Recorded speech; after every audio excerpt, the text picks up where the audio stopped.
Welcome back to Kinda Christian. Today is a really special episode and one that's a pretty personal issue for me. So, like a lot of people studying faith, I've always wondered how certain things in the Gospels can line up when they seem to be completely at odds with each other. There are, for lack of a better word, discrepancies in them. So we sit down with one of the leading New Testament scholars alive today, Dr. Craig Keener. Now, Dr. Keener is famous for having written some of the most popular commentaries on the New Testament, has written more books than I could ever hope to read. Some of these books have over 1 million words in them. He's got a PhD from Duke and is highly respected in his field. So I sit down with him and I ask him point blank, how do we reconcile some of the inconsistencies in the Gospels? It's a really interesting interview. He opened my eyes to some really good perspectives, and I think you guys are going to really enjoy it. So welcome, Dr. Craig Keener.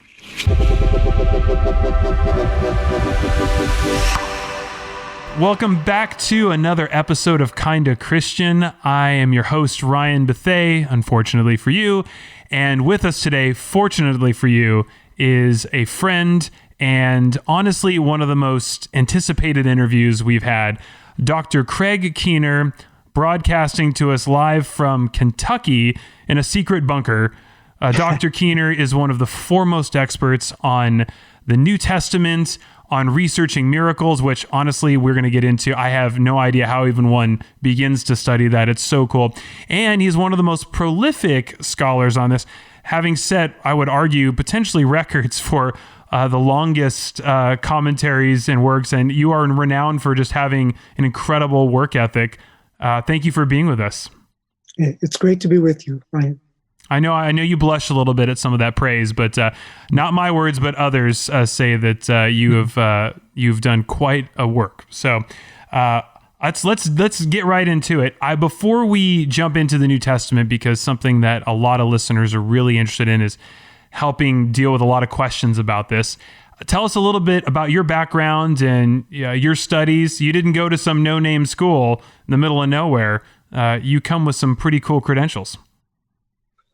Well, my background, if you go far back enough, I was an atheist, at which point I wasn't really interested too much in the questions we're talking about. I wasn't interested, I was interested in ancient history, but not this aspect of ancient history. I was more interested in physics and, in terms of history, classical Greek history and some ancient Near Eastern history. But I scrupulously avoided studying about Israel or things like that. Partly, I just had a bias against it.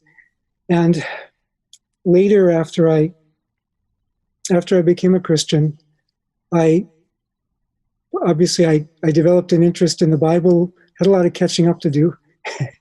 And eventually it led me through a PhD in New Testament and Christian origins at Duke University. All right. So a Christian professor was a blue devil, right? Is that accurate? Oh, man. Yeah, actually the Blue Devils, they were named after a World War II Allied squadron. Got it. Okay. I don't know where they got their name, but in any case, it wasn't I think, meant to be a religious statement. That's right. Now I am wearing blue right now, but anyway. You are wearing blue. I saw that. Now you did your PhD dissertation, and was it on the Gospel of John, or what was it on specifically? It was the function of Johannine pneumatology in the context of late first century Judaism. So it was setting a certain theme in John's Gospel in light of the context that John's Gospel was addressing. Wow. So that's sure to come in handy at cocktail parties, right? And you can bring that up. Well, without further ado, I am so excited to dive into some of these questions. These have been culled from lots of folks all across the faith spectrum, from those believers to those who think that this is crazy, and I'm so excited to dig in with these. So without further ado, I would love to start off with, so you are a Christian yourself, right? Yes. Okay. Yes. And I think something that comes up oftentimes is that people assume because you already believe something, you can't be objective. How would you respond to that? That's a common critique against Christian scholars in this area. Do you think that's an unfair characterization? Well, it's unfair if you would say that Christians have a bias and that non-Christians don't. I mean, everybody starts with presuppositions, with biases. And part of what scholarship is supposed to be about, at least at least historical scholarship is supposed to be about, or at least the traditional way we did scholarship was supposed to be about, was you try to take into account those biases and then do your best to examine the arguments fairly and look at the evidence fairly and be ready to adjust your positions as needed as you go through the evidence. And yeah, that happens regularly as you, in fact, as I read people's arguments, a lot of times I'm like, oh, that's a good argument. But then sometimes I'm reading them and like, oh, that's a bad argument. But that's not based on whether I agree with them or not. That's based on, how good the argument is, where the evidence is, and so on. Now, when people come to research the New Testament specifically, there are multiple areas that one can study, right? You can study the actual language, right? You can study the archaeology. You can study how it was assembled, right? Tell us a little bit about the various types of study that go into when someone says New Testament studies, and then where you're at specifically with your area of study. Yeah. Ideally, by the time somebody has their doctorate, they should have, sampled at least all of these areas. But one of the ways to approach it is lexical. Now, today we have, that's in terms of the words that are used. And today we have all sorts of resources for that didn't used to exist. There's a Thesaurus Lingua Graecae. There's also Duke's Papyri database. I'm saying that not because I'm a Duke alumnus, but you have databases where you can actually see how these words were used across all of ancient Greek literature, and also across, since literature was usually written by upper class, also the business documents, just, ordinary daily correspondence in the papyri. So lexicography is one area. Another is Greek grammar, and you'd think that that wouldn't be an issue of live debate today because, we're talking about the way Greek was done a couple thousand years ago, but there are live debates in that today. Another is, like you said, archaeology is one source that's continually bringing up new information. Some of the things we've learned about Galilee in the past 20 years have been remarkable and have required revision of some previous statements, previous estimates of how large a village was, and so forth. Also, the other ancient literature from the Greek and Roman world and ancient Jewish literature, so we can put the materials in context. So like ancient magical texts, ancient historiography to see how historians wrote back then, what kind of methods they used, biographers, novelists, because the literary techniques are useful. When we talk about Paul's letters, well, how were letters written back then? So examining these kinds of sources, we have, you could easily fill a wall with just the Loeb Classical Library, which has the Greek or the Latin on one side of the page, the English on the other. I've worked through most of that, and then just there's so many areas you can do. Obviously, literary is really fundamental because, but knowing how people wrote literature back then. So tracing the themes through a book of the Bible and so on.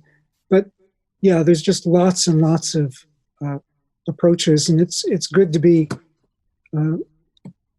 familiar with all of them, and then you tend to specialize more in certain. And what is your area of specialties in that realm specifically? For some decades, I've been working through ancient literature and just taking copious notes. Sometime in the 1990s, I think I switched to doing everything on computer. But before I did that, because I couldn't afford a computer early on, back then, I had about 100,000 index cards of data. Now, this also includes reading through the secondary literature because, Wow. I wanted to know what had already been done. But yeah, there's just so much that's been done. I mean, some people are just, there's some things where people just are spinning, moving the same old discussions around from different angles. But there's a lot that's being done where people actually are digging into ancient texts and bringing insights on the way people thought and communicated back then. So would it be safe to say your expertise then is over the years, if you've studied in particular the New Testament, the Gospels, the way they're written, comparing it to other ancient texts and knowing narrative, etc., and how to basically cull from that, what is historical, what is literary, and being able to assess just the New Testament in general, and especially compared to everything else going on at that time period. Is that probably an oversimplification, but is that fair? No, that's right. I mean, no, and I wouldn't oppose historical and literary because, ancient historiography was literary as well as, the historiography means that it was based on information, but it wasn't just annals of disconnected facts. And of course, even there, there's a selectivity principle. Well, which facts are most interesting to the one who's recording them? But they were written up in a literary way. Got it. Okay. Well, let's dive in. What is a gospel? If we were to really make all this simple, and you've thrown out a lot of multisyllabic words that I already feel smarter having heard, what is a gospel to a lay person just looking at the Bible in general? What is it? If somebody were approaching the gospel in the first century, they would say, "Oh, this is a biography." That's the pretty much consensus of scholars. Not everybody agrees with that. Some people say it was a historical monograph, but normally a historical monograph about a person overlaps so much with ancient biography that's not too much of a difference. So it's helpful to look at how ancient biographies were written. Now, the biography, the genre of ancient biography, or the literary type, ancient biography, evolved over time. Originally, it was kind of like a funeral oration, although the person didn't have to be dead. It was just a eulogy. You make the person look good. Or if it was somebody you didn't like, you make them look bad. But it's supposed to be based on information. But by the time you get to the early Roman Empire, it's a subtype of history. So it's a historical work about a particular person, but emphasizing their character, emphasizing certain traits about them that would be interesting to the audience. So when we read a gospel, and obviously the Bible is full of different types of genres of literature. So a gospel, is it fair to say a gospel should be read as, okay, this is the equivalent of back then, this is historical, biographical information, this is what we saw, and we are letting you know what's in it and what we think the most important things are you need to know? Yes. Okay. As long as we understand that ancient biography wasn't written quite the way modern biography is, we just take that into account. They didn't, actually, popular modern biography doesn't have footnotes either, but ancient biography normally didn't have footnotes. They usually just cited their sources where their sources diverged. And when you said, this is what we saw, it depends on what you're writing about.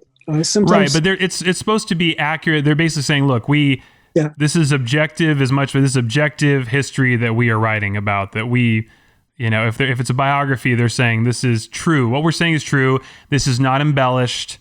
This is something we saw. Or is embellishment something that would be expected of a gospel? And obviously we'll get to the tricky part of the miracles, and there's some aspects of the gospels that would make them, I imagine, harder to swallow. But overall, a gospel is a historical, true thing that they're like, the authors of the gospels are saying, we saw this, like, believe us. This is all real stuff. Yeah. Yeah, they are inviting people to believe them. In terms of embellishment, there were certain ways that ancient biographers did write. Well, there was a range. I mean, some stuck really close to the facts, and some felt free. If they didn't have all the details for a scene, they'd make up some details to connect, fill in gaps in a scene. Usually they try to do that by inferring as accurately as possible what they think would have happened. Sometimes they'll give different views. Sometimes they'll give different reports. Part of it depends on whether they're writing recent history or ancient history. So if they're writing about somebody who lived centuries earlier, then often, they'll say up front, all we've got are legends, I'm doing the best we can. But if they're writing about somebody from, say, a generation before them, then they'll often say, well, my dad was around during this time, and this is what my dad told me, and I interviewed some of the other surviving witnesses, and so on.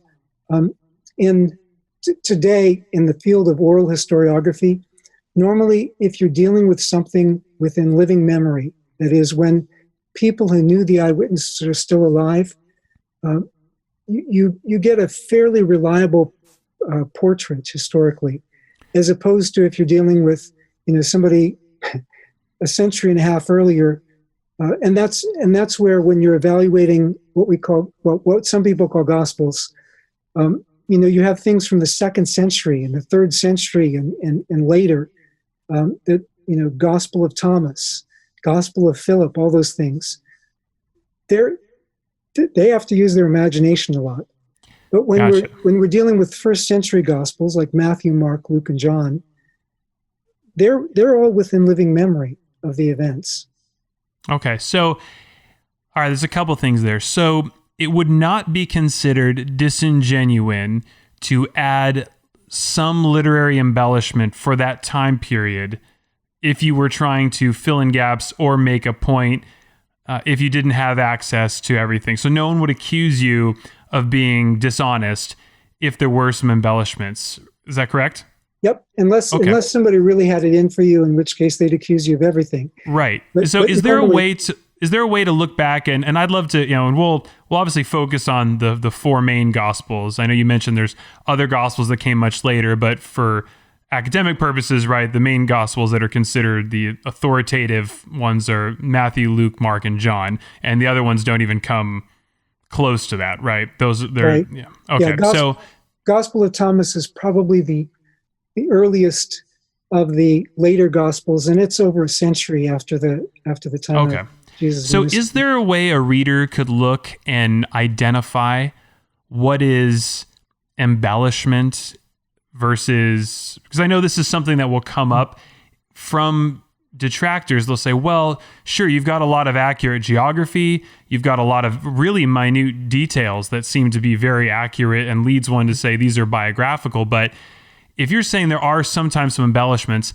how would they know what are the things that are, this is canon true, and this is just, the author kind of sprinkling in? And I imagine that's where a lot of people might say that's where the miracles fall in, right? They're going to accuse the miracles of being the embellishments? No, you couldn't use this against the miracles.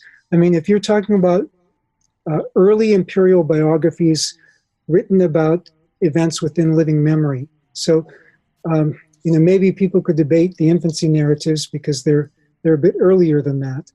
They're on the far edge of living memory. But in terms of the stuff from Jesus' public ministry, that's all within living memory.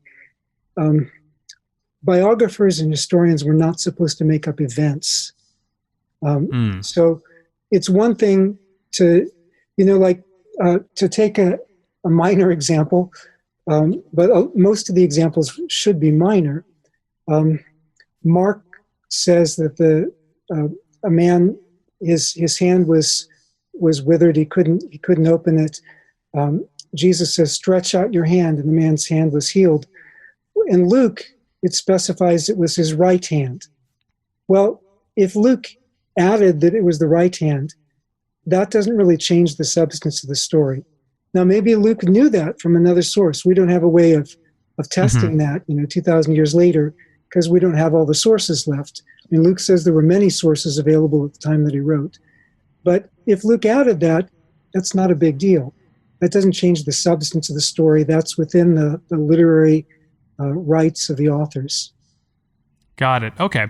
So in the Gospels, are there embellishments, would you say, by Matthew, Luke, Mark, or John? It depends on what you mean by embellishments. That's what I was going to ask. So what would embellishment mean for them as far as, and would there be anything that we could look at and say, oh, that might be, does embellishment just mean an added extra detail? Because I think embellishment we hear that and we think, oh, that's kind of dishonest to embellish something, but it might mean more just to add more detail for them. Is that more fair? Usually it's a matter of detail. And so the right arm thing might be, would that, the example used with Luke, if Luke says it was a right arm, would that count as an embellishment versus Mark just saying it wasn't an arm, it was, just a hand? Yeah, I guess, again, it depends on how you define embellishments. I would say that's a minor embellishment. Okay. But it depends on how you define it. So, and not all biographers were on the same place in the spectrum on this.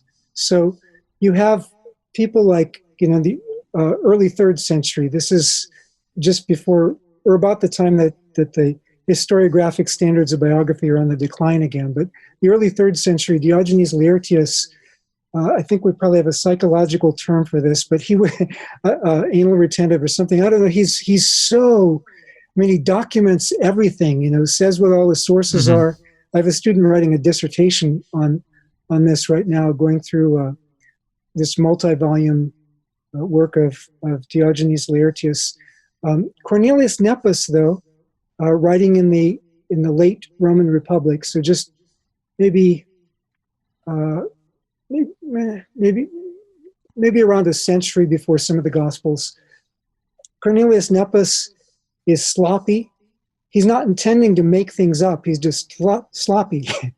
And then you have, but Plutarch, Tacitus, and Suetonius in the early empire, within starting at least within half a century of the Gospels, they're pretty. Well, anyway, I'm boring you with all the details. No. This is important though. So, I guess on that line. So, as a scholar and one of the top in the field, I would love to know, is it your view, and then I'd love to know what you might appraise as the consensus here.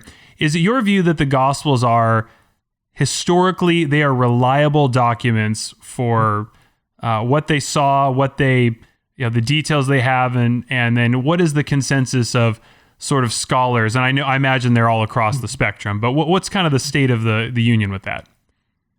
Yeah, I see them as historically reliable. Now, part of the problem is that not everybody defines reliable the same way.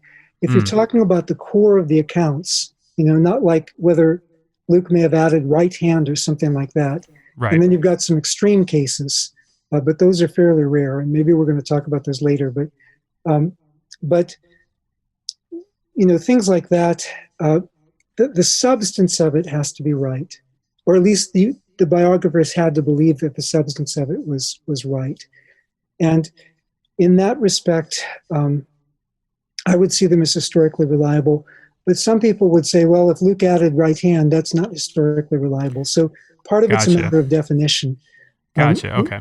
In terms of where people are in the spectrum, I think that, there's a whole range of scholarship.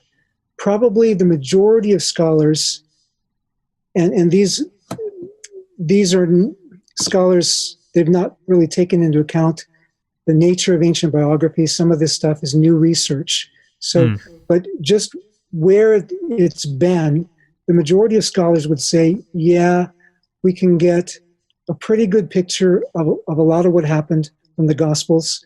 Not everything in the Gospels, so they wouldn't see all the events as authentic, but they would see, I think on average, they would see most of them as actual events, maybe sometimes not in the same sequence. If I can think of examples, I'm working through some commentaries on Mark now, getting ready to write a commentary on Mark. And so probably toward the center of Markan scholarship, Markan historical scholarship, or maybe not the center, but kind of dominant voices would be like Joel Marcus at Duke. I'm not saying that. He wasn't there when I was at Duke, so I'm not saying that because of that. It's an embellishment. It's not an eyewitness account. Got it. And Adela Yarborough Collins at Yale. No, they would, yeah, right. They would say that, I think they would say most of the accounts in Mark, most of the events happened. Mark made up some to supplement it, but for them, a lot of it, he's just following his sources.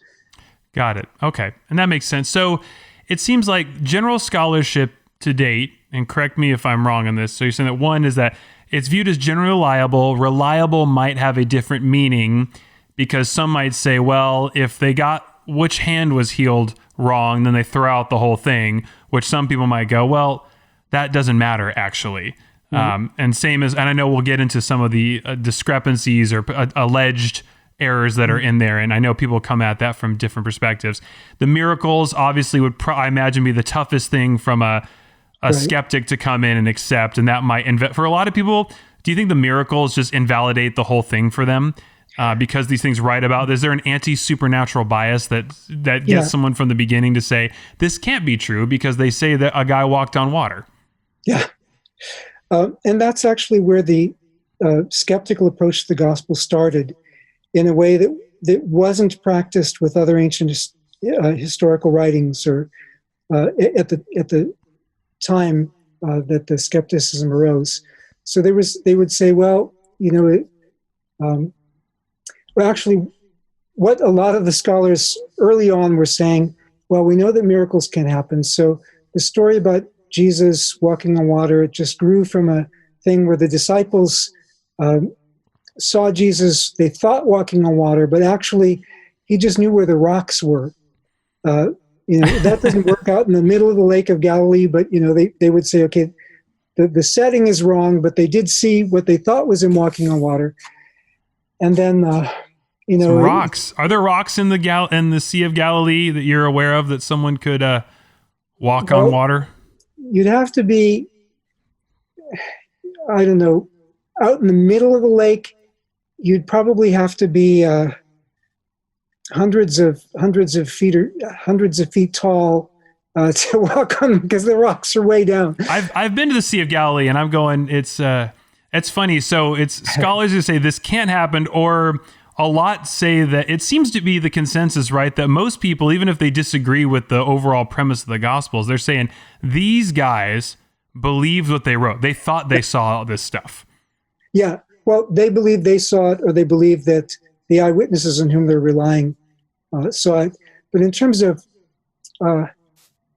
Strauss, David Friedrich Strauss, in the 1800s, he said, no, they can't just be walking on rocks out in the middle of the Lake of Galilee. Some of the stuff is myth and legend that arose over the course of generations. And to make that argument, he dated the Gospels very late, into the 2nd century. And some people were dating the Gospel of John into the late 2nd century, until they found, of course, a fragment of the Gospel of John dating from the first half of the 2nd century, and that shot that. But that became the dominant paradigm. So Rudolf Bultmann was a major skeptical scholar in the 20th century. And again, he wasn't taking into account living memory. He was saying, okay, these things are legends. He was using the model of fables and things, folk tales that arose over the course of centuries, and that doesn't work when you're talking about things within 1 to 2 generations. Because people could have presumably called you out, right? They could have said, hey, like, that didn't happen that way. And I guess I wanted to ask you, I know in Luke, it opens with Luke saying, look, I saw this, right? And I took great measure to write down, like, with great detail, right? Is it the Gospel of Luke where he says, I made great effort to maintain the accuracy of this, right? And I saw all this. He doesn't say he saw this. He says he consulted with eyewitnesses. Okay, so he did his homework on this, and this is true, right? Is He does say that he has thorough acquaintance with it. it's often translated investigate, but in other ancient historical prefaces, normally the language meant, and David Messner has developed this to great detail going through ancient historical prefaces. Normally it meant being thoroughly acquainted with something, often even to the point of having participated. And so that fits the second half of Acts, where at certain points you have we, the author, participating. Now, there is a debate about what that means, but that's another. But the point is, would you find in ancient history, if someone was going to be making up fables and stuff, would they open with a preface like that? Like, I consulted? Because I guess that's where I'm not confused, but I'm interested, because they write like people say, look, hey, like almost daring people say, look, hey, I researched this, and it wouldn't logically follow, right, that they would then go make this up. So I think I'd be inclined to say they probably, whether it happened or not, he believed what he was writing about. Yeah, exactly. He's writing in a historiographic genre. He's not writing mythography.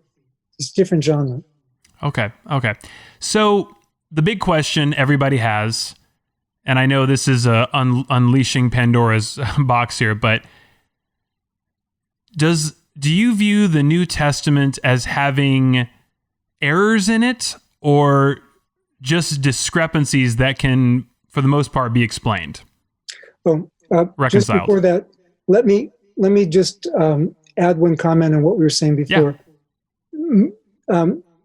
The strong majority of historical Jesus scholars, whether they are Catholic, Protestant, Jewish, agnostic, atheist, strong majority of historical Jesus scholars believe that Jesus was experienced by his contemporaries as a miracle worker and an exorcist. Okay. So they may not explain those as divine activity, but that's the strong majority, because the evidence is overwhelming that Jesus was experienced that way. All the historical sources see him that way. So scholars are pretty much, the consensus is, whether these miracles happened or not, they're not sure, but all these people believed that they saw these miracles and that Jesus was working these miracles. Yeah, and people believe that they experienced them. So, but then, the explanation from somebody who would be a non-theist would be, these weren't miracles; these were psychosomatic. Obviously, that doesn't work for walking on water. They would dismiss that one as not having happened, but the ones that they can say could be psychosomatic, because we have so many accounts of people being healed and things like that today. And so it's really hard to say, well, it couldn't have happened back then. But that makes sense. Okay. That's all right. That makes sense. So I guess coming back to it, and do you view the New Testament as having errors, or would you say discrepancies that are then reconcilable through just, the historical method and kind of going back through that? Well, discrepancies. Now, historical method can't actually reconcile all discrepancies in any ancient or modern work, for that matter. I mean, because we don't have all the data. So historical method is limited in that respect.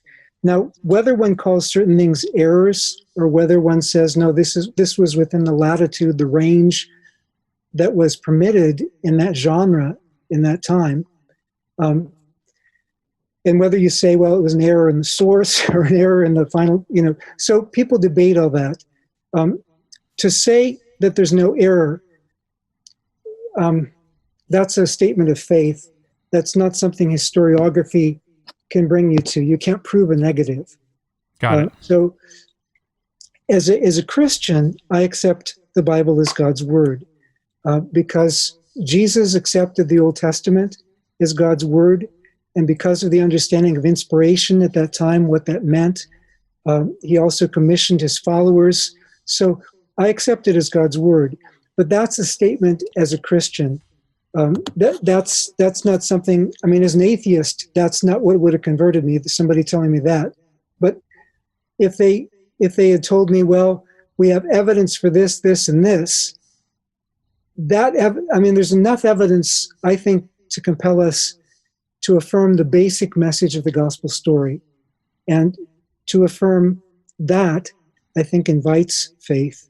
And if you invite faith, then where does that take you from there? But that's to speak of inerrancy, that's a Christian presupposition. And how inerrancy would be defined, scholars don't, on a popular level, people are like, well, if he says the right hand, that's not how scholars normally define it. So, but again, that makes sense. That's an esoteric debate in a sense. Okay, and I guess it's probably a good time to bring up. So one of the main sort of celebrities in this area is Professor Bart Ehrman.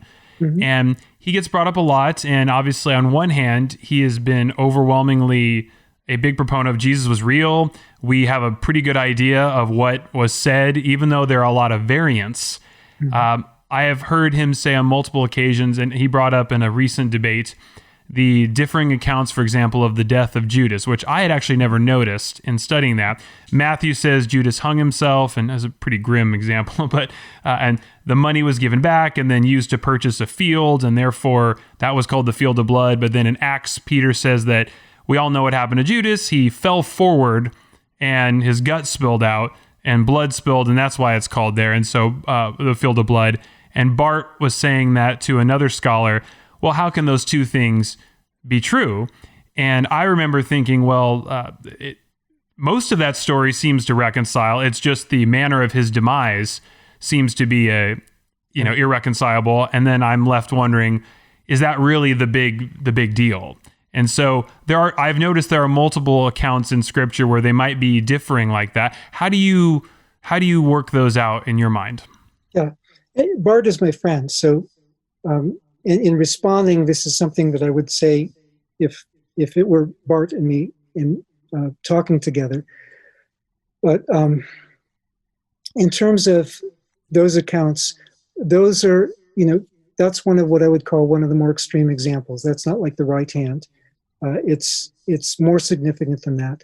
I would take that in the genealogies in Matthew and Luke as probably some of the most extreme examples. They're also a reason why I think that Matthew and Luke depended on a common source in addition to Mark, rather than Luke just using Matthew or the reverse. So when you say extreme, you mean those are good examples of discrepancies that are not very easily reconcilable. Yeah. It requires a little more.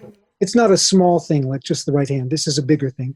But in terms of the substance of the account, I deal with this in my Matthew commentary. I also deal with it in my 4-volume Acts commentary, and then my 1-volume one for Cambridge. And I don't remember if I have it in the 1-volume one, but in the 4-volume one, I actually have a chart of the differences and the similarities between the accounts. And there is substantial overlap. So what we see, Matthew and Luke are not depending on the same, neither one of them is depending on each other, but they do have some common information that they share, more than you would expect. They can't be making it up from scratch. So at some point, somebody has elaborated something, apparently. Now, there is a possible way to reconcile them. I'm not convinced that it's the correct way. And that is that Judas hanged himself, somebody cut him down, and splat. I have heard that explanation, and I think Bart fairly said you shouldn't have to go to these extreme scenarios where maybe they're both true. He fell down from the tree and then spilled his guts, and that seems a little far-fetched. Yeah, I'm not persuaded by that, but having said that, I found examples in ancient literature where things like that happened, and so it was anyway, and in terms of when you have historical sources that are usually accurate, it makes sense your first step shouldn't be to say, okay, which of these is right? Your first step should be to say, how did we get here with these different accounts? Is there something that explains them both? I have things that my wife wrote down about her experience as a war refugee in Congo. I also interviewed her after the war while we were engaged. And I found some discrepancies. Well, because I have a living witness, I could go back and ask her about him. And most of the discrepancies were like, well, it was just different ways of translating the French word into English and so on. And then some things, you have memory variance too. Remembering exactly when this happened or that happened. Her journal is going to be more accurate on that than her memory.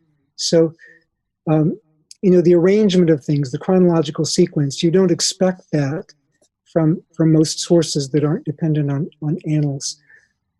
But there was a debate about, speaking of people being hanged, there was a debate about a lynching that occurred of two brothers a generation ago. It's just an awful, more than a generation ago, actually, just an awful thing. But according to some eyewitness accounts, they were hanged from a tree. According to some other eyewitness accounts, they were hanged from a railroad crossing. So which was it?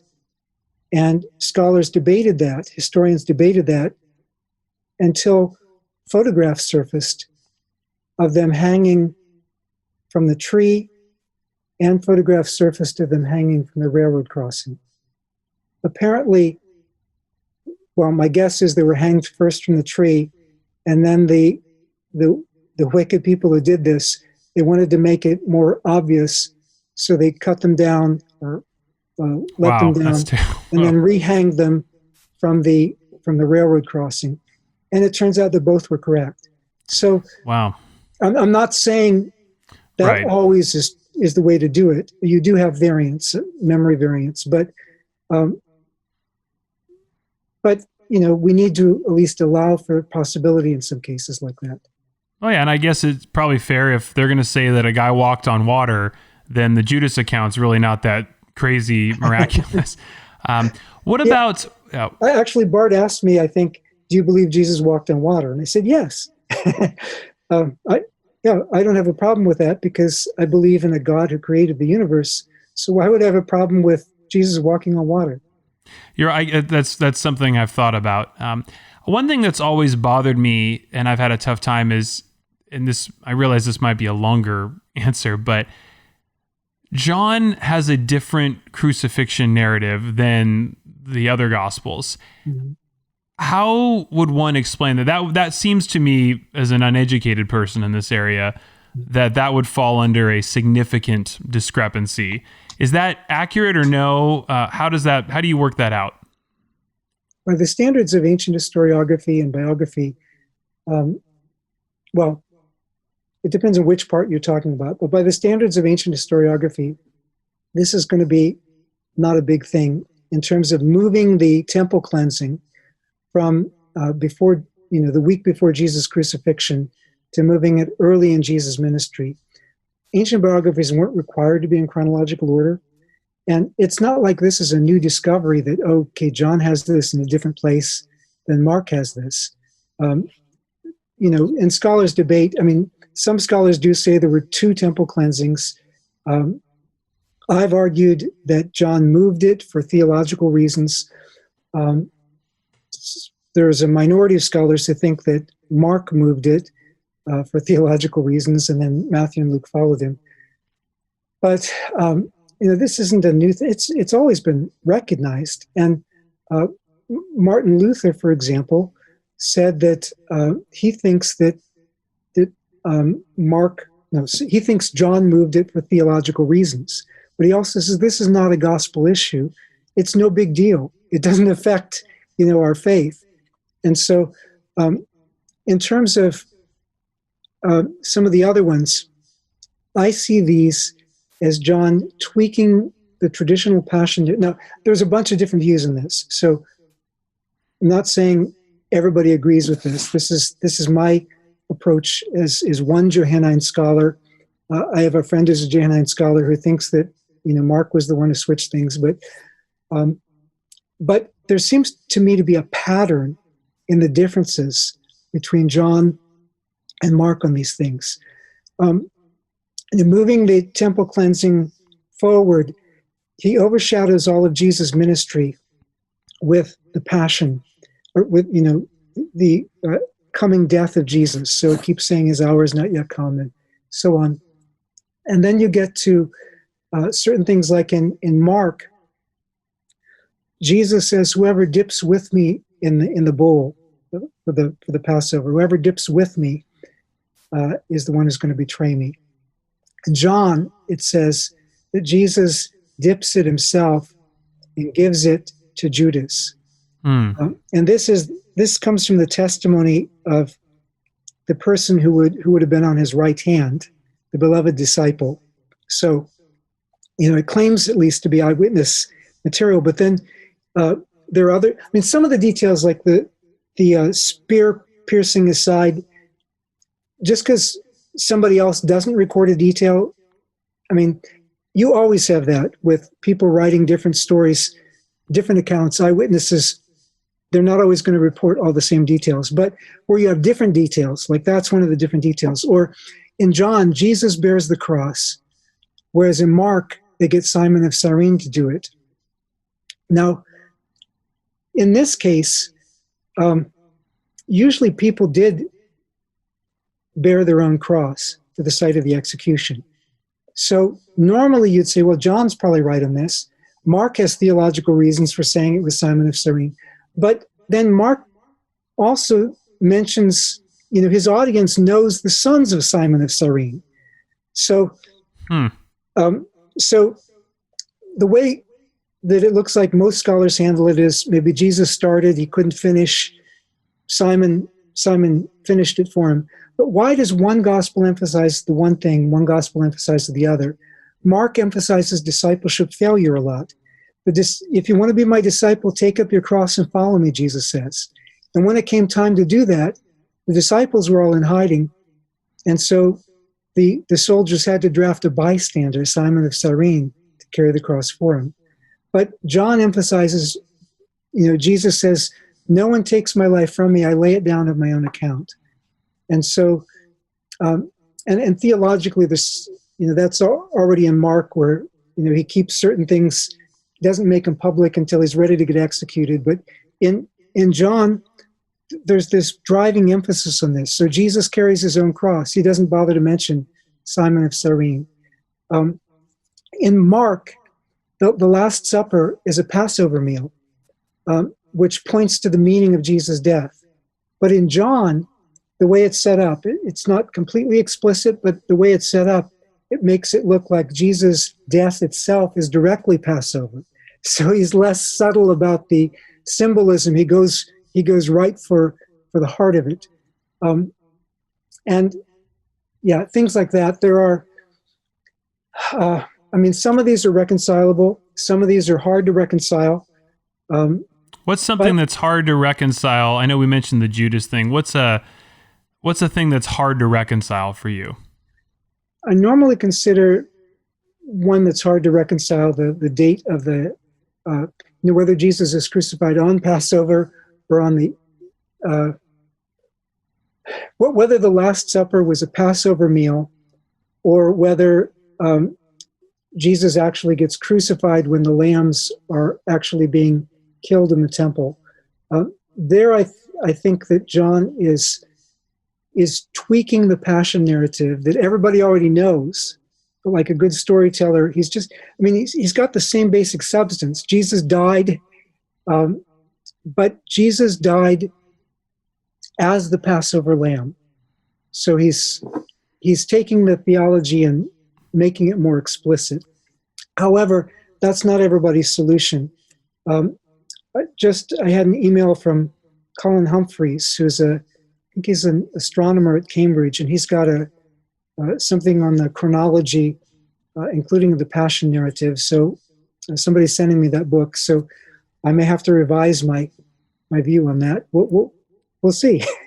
So one thing, Christians will come to the gospel authorship, and is it the view of most Christians that God presided over the assembly of these gospels? Is that a basic tenet that is brought to the table? Yeah, believing in their inspiration. When ancient writers talked about inspiration, they believed, well, actually there were some different views among Greeks. But the dominant view among Greeks and the dominant Jewish view was that it would be without error. Josephus and Philo both affirm this, but then you look at what they do with the text. Philo feels free to embellish certain stories. And Josephus, both with the Old Testament, but especially with his own story, his own life, in different books where he's writing it different ways, he takes liberties that the gospel writers wouldn't take, especially Matthew, Mark, and Luke. I mean, you have a range among the gospels, but I don't think even John, takes the range of liberties that Josephus takes in telling his own story. So, yes, it has to be based on events, but the way you tell those events, there was a little bit of latitude. So the idea is that God inspired them and reminded them what to write down. Is that correct? Yeah, I would say that. Yeah. So I guess my question then is, writing it down? I guess my question would be then, would God then have inspired them to write these things down, knowing there would be these discrepancies, or knowingly implant them there to invite debate? I guess I'm wondering, what would be the plausible reason that God would, if he's inspiring them, allow them to have discrepancies in the Gospels between each other, right? I don't know if that makes sense, but... I mean, again, most of the discrepancies are minor. Right. You've got a handful that are more, what I would call extreme. Judas's death, genealogies, Passover, the date of the Passover, you could say that's extreme. But these were all within the range, accepted range of variation. The events still, it's not saying these events didn't happen. So, right. But having said that, when God inspires things, he inspires them within particular genres. So it doesn't make sense to speak of the Psalms as historically reliable. Right. A parable doesn't have to be historically reliable. When we speak of historical reliability, we have to speak in terms of the nature of the genre. So what was expected of a historical document in the first century? When you're looking at Genesis, are we going to expect in Genesis 1 a statement of quantum physics? You don't even have the words in Hebrew to speak of quantum physics, So it's going to be communicated in the language of its day. But the message of it is God's message. I know when I was an atheist, actually, when I started wondering, I did take a peek at a Bible one time, and I started with Genesis 1, and I was so turned off because I was expecting a scientific description. But actually, it starts from the simplest to the most complex. It's just describing God's ordering of, God creates, he develops. But I was thinking, these days have to be, I didn't understand in the Hebrew word yom, it can mean, it's used three different ways in the creation narrative. And anyway, I'm going off subject again, but just to say, we need to take into account the genre in which these things are written and what the expectations of that were for the time. They couldn't be expected to write or read these things in light of genres that didn't exist yet. But we should have enough sense historically to not read things anachronistically, but to go read them in light of what can be known about the context in which they wrote. Got it. Okay. All right. Well, that makes sense. So, and I realized I didn't clarify this earlier on, but these Gospels as a whole, they're written, do scholars date these things as roughly 4 to 5 decades after the death of Jesus? Depends on which one. The Gospel of Mark, roughly 4 decades. Now, when I say that, I'm speaking of an average of scholars. So Mark tends to be dated 65 to 75. I've said 64, but as I'm reading the arguments now, I may be moving toward the late 60s, but I haven't settled on that yet. Some people date it much earlier. Some scholars have dated it even as early as the 40s. But so within the lifetime of Jesus, but still a long ways after, right? After the lifetime of Jesus. But within the lifetime of the eyewitnesses. Right. And the Gospel of John is usually dated latest around 65 years after Jesus' public ministry. But when we speak of living memory, that's often said to be about 80 to 100 years. So 100 years out is, far edge of living memory.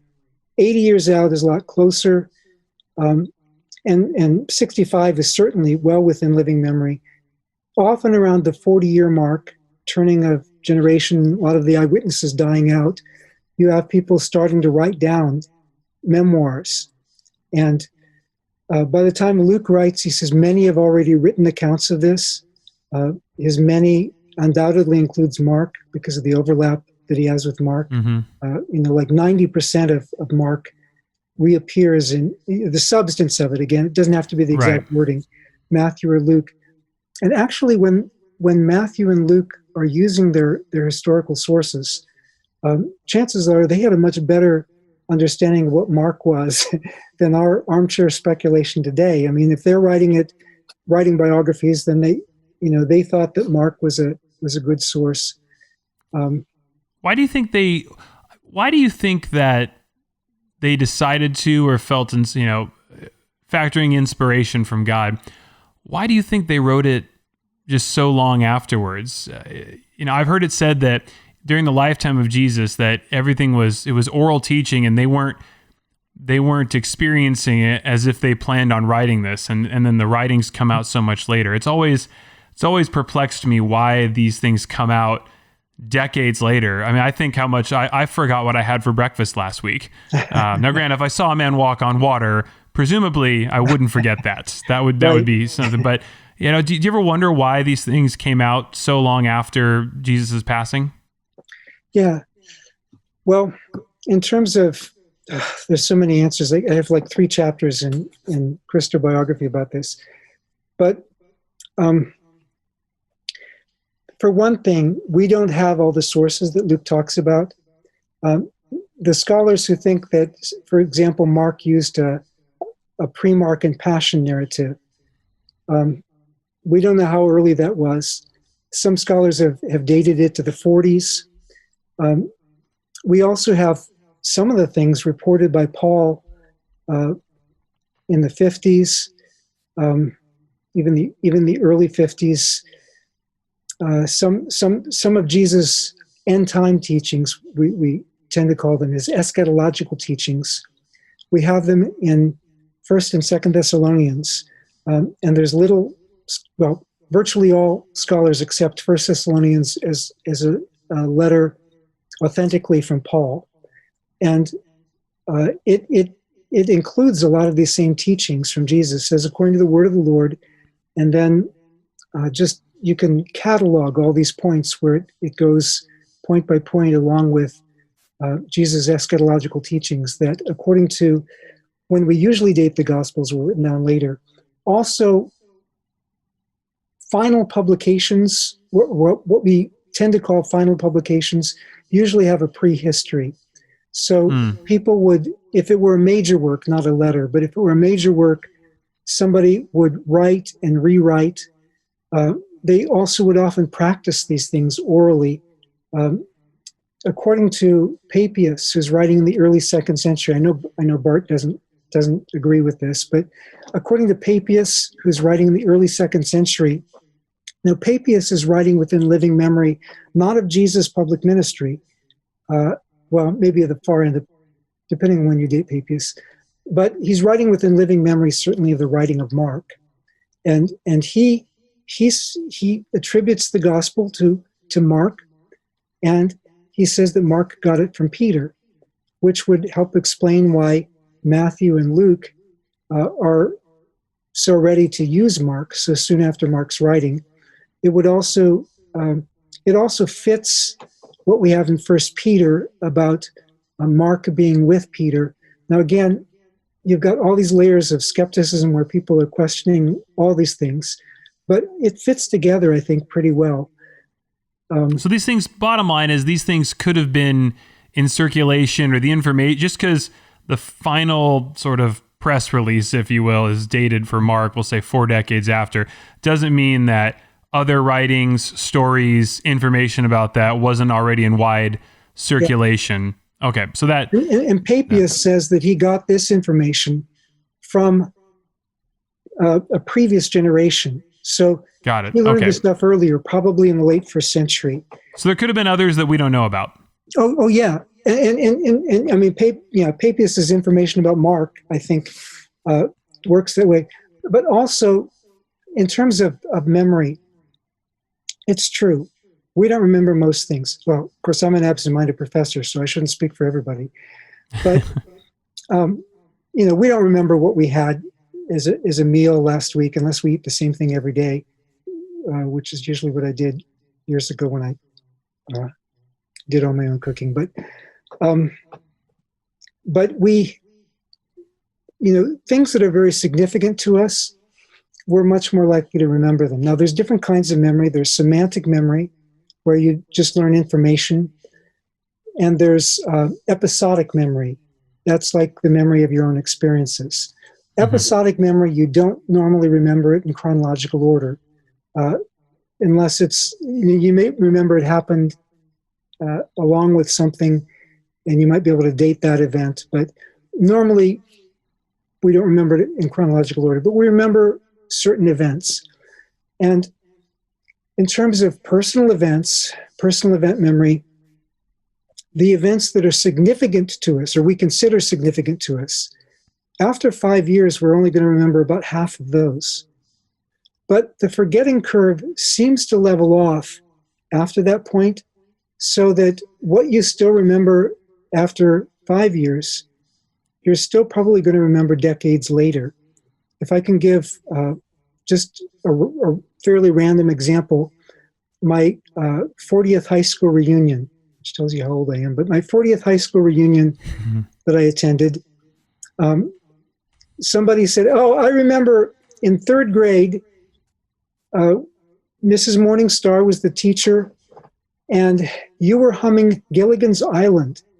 And so she said, if you're going to hum, you have to sing it in front of the class. And so you got up and you sang it word for word." Now, I can tell you that I do not remember anymore the words to Gilligan's Island. I remember the tune, sort of, but I can tell you also that I remember that same event that she described, because it was somewhat traumatic event for me, having to sing it in front of the whole class. So, it got stuck in both of our memories for different reasons. Both of us remember that event independently 40 years later. And, there are other things there's a lot of studies. And you didn't walk firsthand with the alleged savior of the universe and witness his ministry. So one could imagine that would be more traumatic than singing Gilligan's Island in front of the class. Yeah. After the first few raisings from the dead, maybe the disciples are not going to remember some of the later ones, but the first few that they see are probably going to be pretty dramatic memories to them. And yeah, I would think so. Hard to imagine getting numb from raising the dead. I've never seen that. I want to, as we wrap up here, I definitely want to get to, you mentioned Paul a couple times. It'd be remiss if we didn't get to the Apostle Paul, who's also a huge part of this story. So Apostle Paul, he is a well-established historical figure, correct? Yes. Okay. And nobody's going to make up something like 1 Corinthians with all the right. Local issues he's got to deal with. Yeah. So one thing that I'm curious about is that Paul claims to have had an experience, and that's right, because he's a well-established Jewish Pharisee who is persecuting Christians, and then something happens to him that radically alters his course. Do most scholars agree or have consensus that Paul genuinely believed something happened to him, hence his conversion. Oh, and yeah. so Paul, what is the explanation then I'm curious from a skeptical standpoint, if detractors said, well, this guy must have hallucinated, or he was out in the desert too long, or, I mean, obviously people have radical conversion experiences, there's cults, there's all sorts of things, but, how would you work that out? I mean, is there any other explanation other than Paul thought he saw this person, would he have known what Jesus looked like in his lifetime? I don't know if he would have known what he looked like in his lifetime, but the way Luke describes it, and pretty much the way Paul describes it in his own letters, it wouldn't really matter if he knew what he looked like in his lifetime, because he's seeing this glorious figure that fits what he knows from the Old Testament, or the Hebrew Bible, as a theophany. This is a revelation of divine glory, or at least an angel. He's gonna have to say, well, okay, I need to backtrack majorly. I had a radical conversion experience, but I didn't actually see the Lord like Paul did. I had an experience of the Spirit. You weren't knocked off a horse. Yeah. Yeah, I wasn't riding a horse. It's not everybody agrees Paul was either. But anyway, okay. Paul, get off your high horse. I don't know if that's related. But anyway, so Paul was, in his own writings, he describes this. He links it with the experiences of the earlier apostles who saw it, and of 500 who saw this on one occasion. You don't have mass hallucinations like that. No, I mean, it's just not something that you've got in even abnormal psychology. You don't have everybody hallucinating the same thing at the same time. You can have people tripping out on LSD, but they're going to have different hallucinations. So when you say the 500, are you saying Paul said, as he appeared to me, he also appeared to 500 other people? Not at the same time as to him, but right. But he's saying he has 500 other witnesses have seen what I've seen. Yeah, over 500. He says over 500 on a single occasion saw Jesus alive from the dead, and then others, and he lists them going way back to the earliest, the ones we have in the Gospels. And when Paul is writing this would be about 1 Corinthians, maybe 23 years or so after Jesus' execution, and as Christians we say after his resurrection as well. Paul says he saw the risen Christ, and he goes on to speak of glorified body, and speaks of it in other terms, but he saw him in glory. Now, Paul was a persecutor. He knew that this sect was subject to persecution. He knew what it was going to cost him to join the sect. He'd been on the other side. I just had to apologize to people when I became a Christian for making fun of them for being Christians. But imagine his condition when he. He definitely believed. He had a lot to lose, basically. He had a lot to lose, and eventually he did lose it. He died for it. And this is the same Paul who writes to the Corinthians in another letter in 2 Corinthians 12:12, and says, "You saw the signs and wonders of an apostle done among you." So he's appealing to their own eyewitness knowledge of miracles. And he mentions it happening, Romans 15:19, in all the places where he was starting churches. He doesn't mention it everywhere, but he mentions it in the context of starting new churches. How did this spread in the Roman world? Even in the 300s, Yale historian Ramsay MacMullen, he said he was shocked by what he found, but what he found for the 300s was that the majority cause of conversion to Christianity were healings and exorcisms. Why else?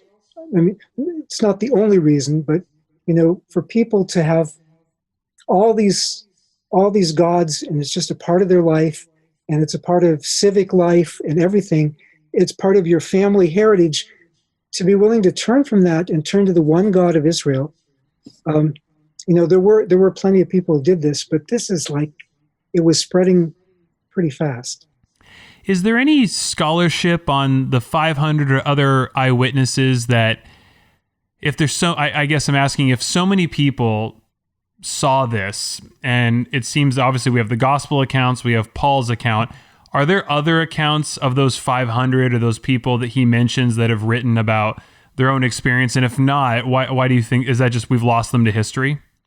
Yeah, I mean, we've lost most things to history. Of course, most things that are people's memory are never written down. Most people never write memoirs. And most memoirs don't survive that long. There's one scholar's estimate based on what survived from, and this is a somewhat earlier period, but he suggested like 1/80,000th of the information survived. So we're in much better position with the New Testament. He was talking about things like the time of Abraham. We only have a slight sliver. I mean, the odds of finding even the name of a patriarch from the patriarch's own generation are pretty slim. So you have to use other methods to try to reconstruct the historical context. But when we're talking about the first century, when Paul appears before Gallio, that's attested. We have an inscription that tells us when Gallio was in Corinth. We have writings from Josephus. By the way, Josephus is a first century historian who does talk about Jesus, does say that Jesus was a sage and a worker of wonders. Uses the same term, paradoxa, that he uses for Elisha's miracles. This would be in Josephus's Antiquities 18, paragraphs 63 and 64. It was done up a little bit by later scribes.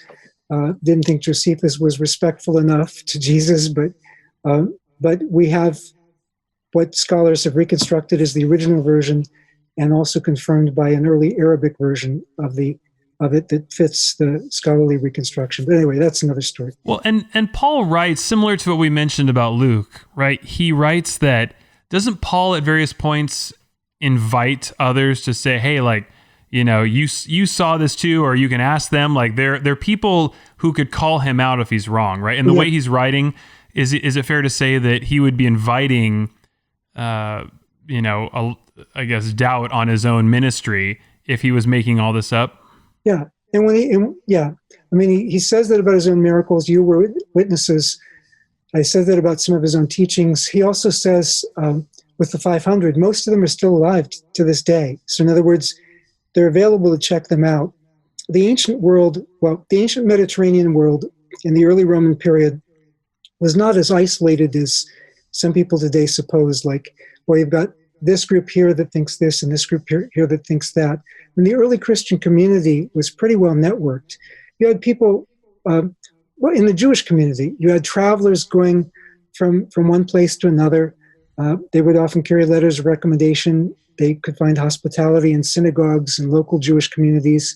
You had the same thing with the early Christian communities that were, considered a sect within Judaism. Travelers, Paul in his letters, he says, so-and-so, I'm sending him, Tychicus, I'm sending him to you. He'll tell you by word of mouth the things that basically we don't dare say by letter. And people were traveling all the time. The saying, all roads led to Rome. Well, that's because Rome built the roads. But yeah, there were a lot of connections. People were traveling, and we have them in different places, even in Paul's letters, moving around. Got it. So you mentioned miracles, signs, and wonders, and I know this is an area that you've done a ton of work on, so I think we'll just have to have another interview with you, because I know it's funny. I've seen your interviews on a lot of different blogs, and it seems that there's always part 1 and 2 with Dr. Keener, because you can't fit it all there. But I do want to ask, so you believe in miracles today? Yes. And you've done so much research on this. Have you personally seen a miracle? What would constitute a miracle? Yes. And some of this depends on how you define miracles. I haven't seen the see part, and I haven't seen somebody walk on water, although I've interviewed people who said that they have experienced it.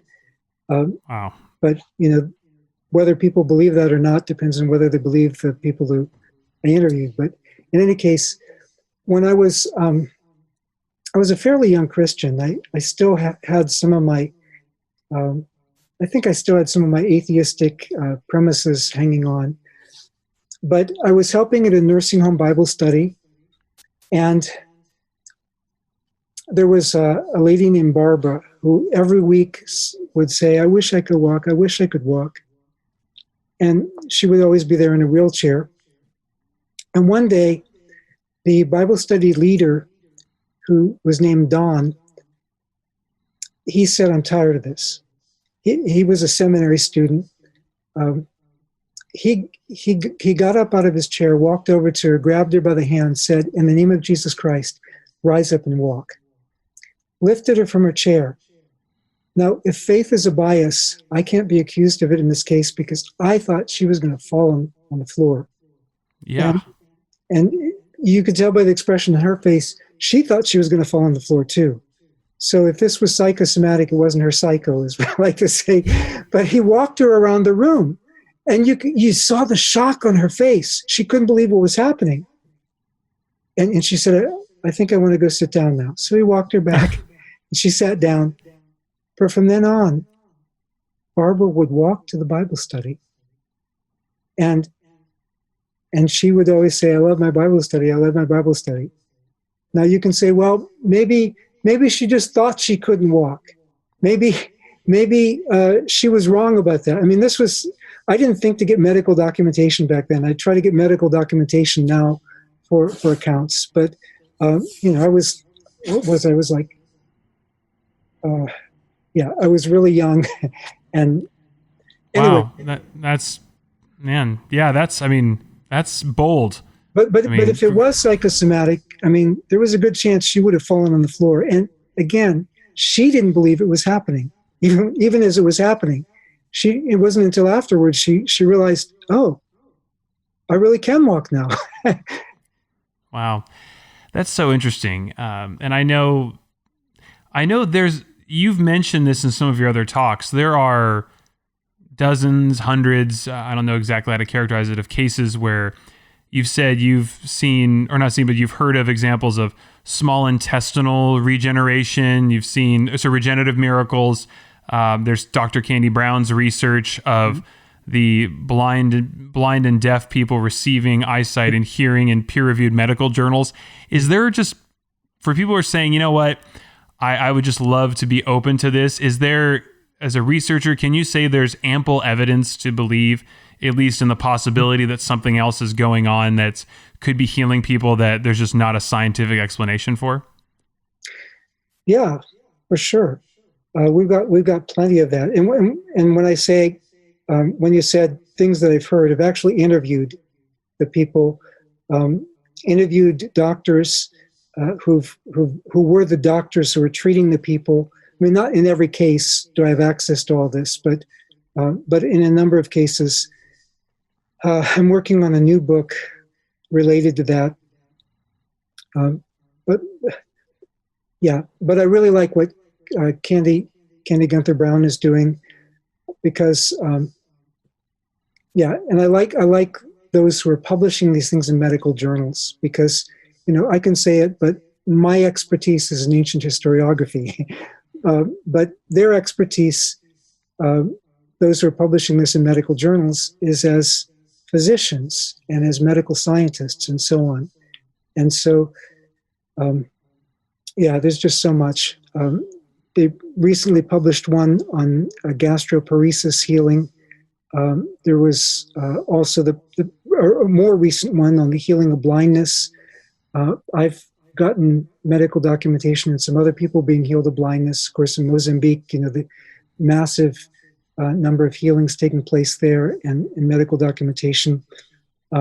One that wasn't in my first book, I shared it with Lee Strobel, and he published it, and it's going to be in my new book, and it's in some other sources as well. But this was somebody who had a really severe case of multiple sclerosis. For 15 years, her health was declining. She she says she was curled up like a pretzel, and she'd gone blind. She couldn't breathe because her diaphragm wouldn't work without a machine.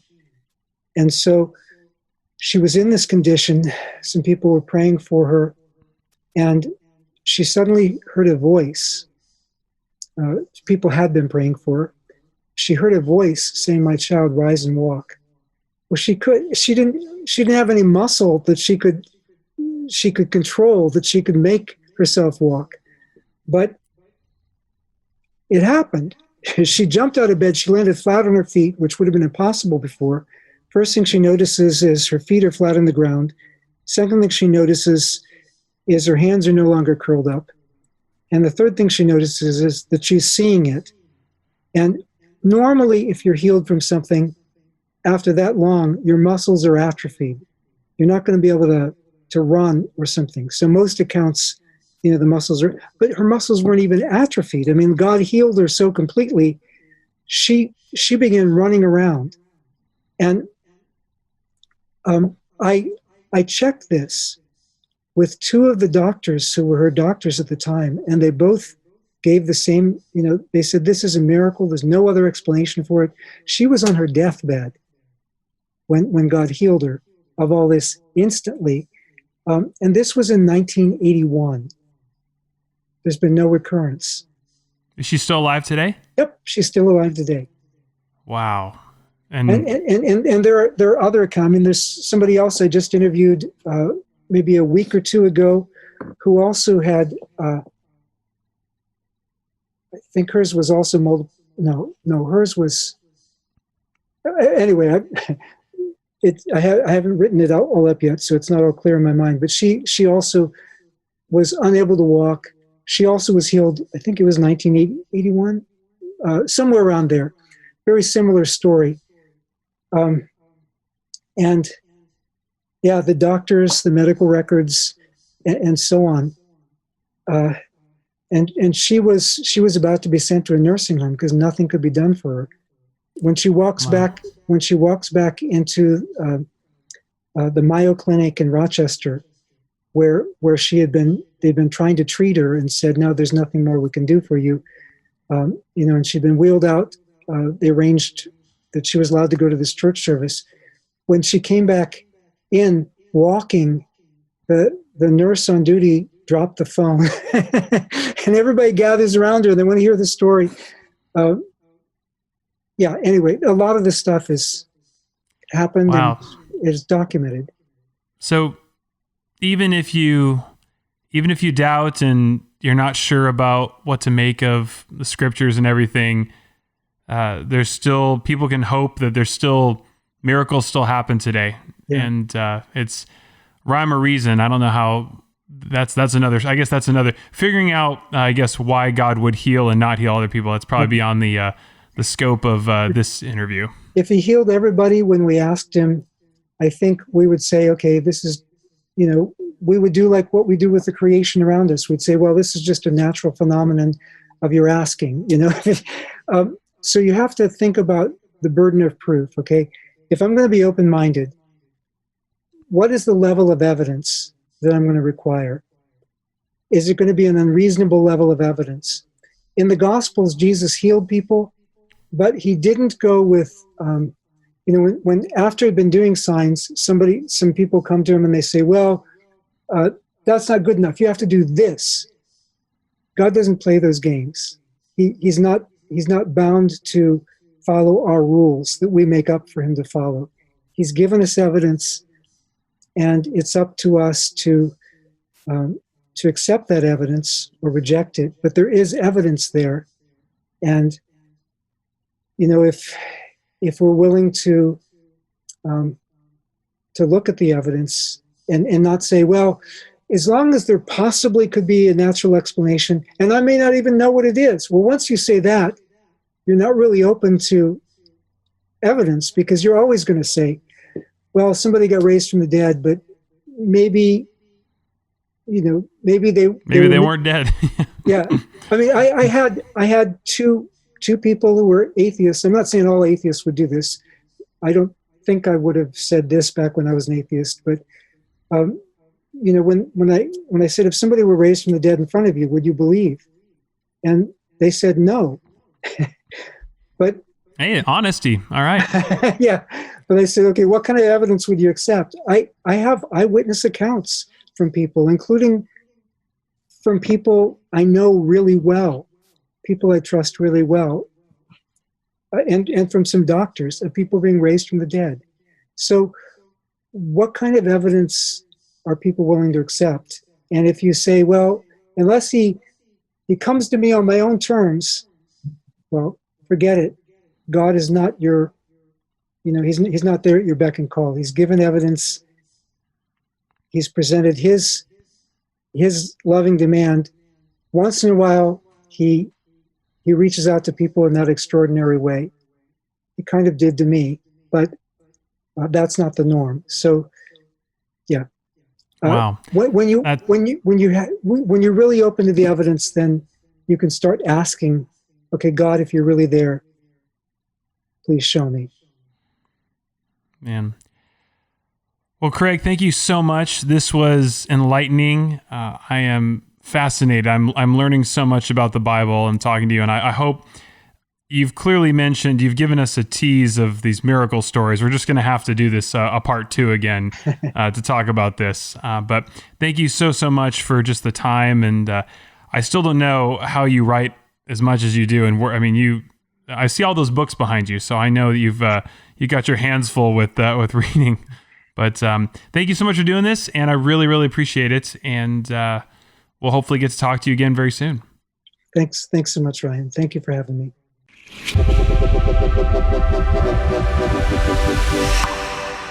Thank you so much for listening to Kind of Christian. Please subscribe and leave us a 5-star review.